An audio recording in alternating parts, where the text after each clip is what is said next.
So one thing that's really helped me is the philosophy of Stoicism. Mm. And Stoicism, it was kind of the combination of that and breath work because you need to breathe better and think better, right? So it's not just breathing better. You can't just throw, a silver bullet at it.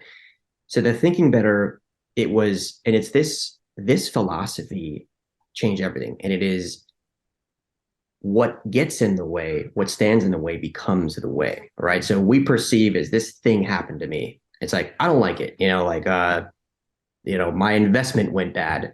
It's like, I don't like it, bad mood, stress. What am I going to do to fix it? So it's like, what if you can perceive that as this was supposed to happen this way? And because it's hard, it's good. So you're flipping something from a this sucks into this is a good thing. And another way to look at it is the obstacle becomes the way, it's from Ryan Holiday. If you don't follow him, please do. The guy's incredible. Changed my life just by following him on social, believe it or not, and getting those daily emails.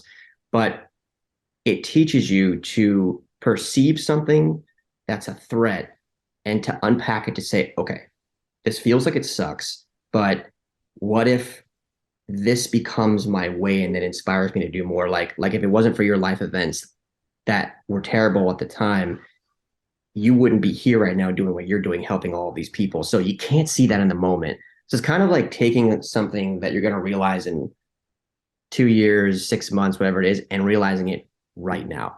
And that's Yeah. empowering because it gets you to actually, it doesn't push you down that road of, great, now my day is ruined. And then I'm going to take it out on my wife, or I'm going to have a drink, or I'm going to treat this in a way where it's cyclical. And now it's a habit that every time there's something bad or a negative thought, I'm going to respond to it in the wrong way. So that for me changed everything. And I think we've got a quick fix society with so many things that, this is a pill for every ill, whatever you want to call it.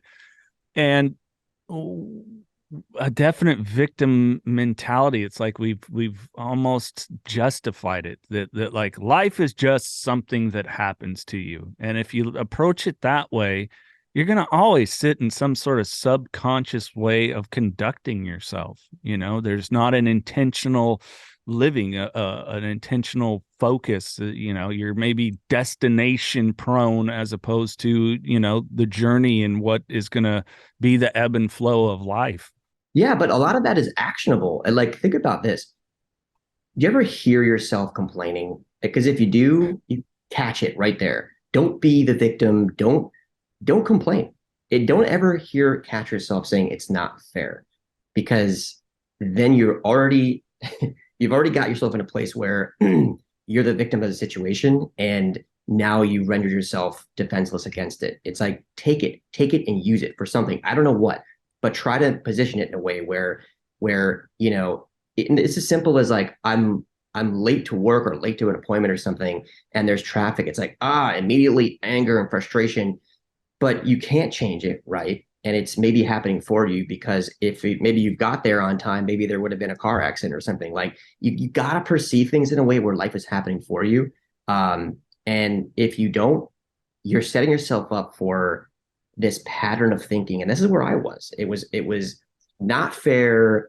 Why does this person get to do this and I don't? And it's like, man, when you're comparing and you're victimizing, you are not a fun person to be around. And I don't mean that in a sense of relationships. It's your relationship with yourself. Like, your Mhm. self-talk sucks. You wouldn't tell someone else that. So why would you be such a jerk to yourself if you wouldn't tell someone else? Well, how did you get yourself in that situation in the first place? It's like, easy.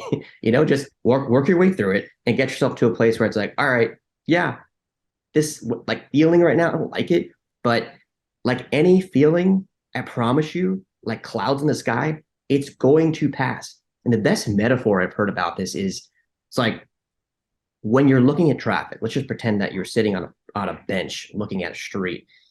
There's all this traffic, right? All these cars coming by. And that's our thoughts, right? It's just like, there's one thought, all right, this thought, don't like it, but there it goes.